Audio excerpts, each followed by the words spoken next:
When you look at the Saints, how unique is Kamara as a player and to what they do? Use him a lot of different ways. He's backfield. He's carrying the ball. They throwing it to him out of the backfield. They lining him up in different spots as a receiver. They do a lot of different things with him. For us as a defense, it'll be a huge key for us to know where he is at all times and where they like to do with him when he's in those different spots. He's very explosive, a lot of speed. He's a great back. Next one, Troy Ring. Thanks for joining us today. What did you see Taysom Hill? How much film have you watched, and how different is he maybe than guys you typically prepare for? He had more tackles entering last week than completions because he played special teams. What do you see when you watch this guy? A versatile guy. Does a lot for that team. Obviously, with him having to play quarterback now, a lot of that stuff would be cut down as far as him being on special teams and doing all the other things. But he's still a dual threat guy. He can run, has a strong arm. It's preparing for dual threat quarterbacks, always the toughest because you can't really mimic that look as far as their running ability in practice. But he's doing some good things. The game last week, he had some pretty good throws, so I would expect them to still run the same offense that they ran when Breeze in there, maybe a little bit different, maybe some scheme runs with him. But we have to be ready for it all. Next one, Brandon. Jack, I want to ask you about the run defense, but you mentioned mimicking what Taysom Hill does. Does having Jeff Driscoll help a little because they're kind of the same size and Jeff runs well? I don't know how your practice that's being split up, but he looks the closest like him. Yeah, it helps a little.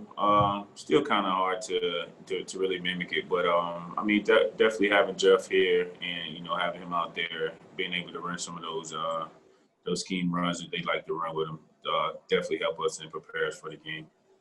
And then the run defense, we always ask the front how mad are you that you had 200 yards rushing, like you guys gave up. But on the back end, you guys take that personally too when you give up the big games like you did the Chargers and the Falcons? Or the Raiders?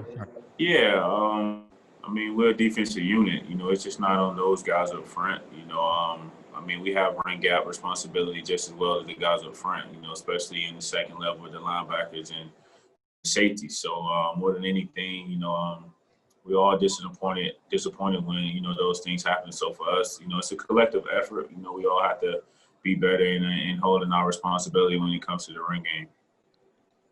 Next one, Zach Stevens.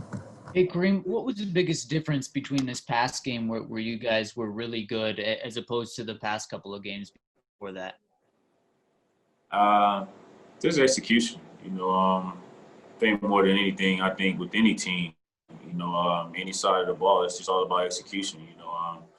All week you have a game plan in which you want to go out and execute, best of your ability on Sundays. And usually the team that does that is going to be the team that wins. So for us, I think execution was just the biggest difference. Next one, Eric, and then if there's any more after that, please raise your hand. Kareem, has Justin improved since last year in your eyes? And just wondering what impresses you most about his game? Justin sucks. Not just playing. To be honest, I think he's gotten better. We all know how good he was last year. For him to take strides and to be even better this year, just says, what type of guy, what type of player he is.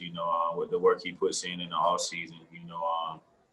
It's a luxury for us to have him on his defense. And patrolling the back end with the ability that he has.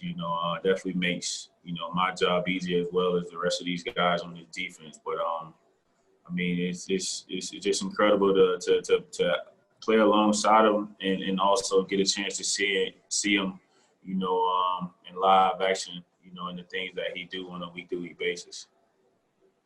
Final two, Troy, then Brandon. Their receivers, Kareem, you looking forward to facing Emmanuel and Michael Thomas? What do they bring? And is that kind of a unique challenge because they're a little different in maybe the way they use those two? Yeah, definitely looking forward to it. Always looking forward to a challenge. Like those two guys you named, definitely been Been good receivers in this league for a while now. Anytime you get a chance to see guys like that, you got to be on your A game. As a collective unit. They're moving those guys around a lot. Running some different scheme things with them. Just trying to get them in different spots and in ways they use them to get open. So just looking forward to it. We know as a group, it's a huge challenge for us. On Sunday, we have to be up for the task. Brendan. Well, I was going to ask you about the receivers, but now I'm going to ask you about Nick Saban. I'm not sure if you saw that he did test positive for COVID, has his mild symptoms, and won't be on the sidelines for the Iron Bowl. So how much does that change not having Coach Saban against a rival?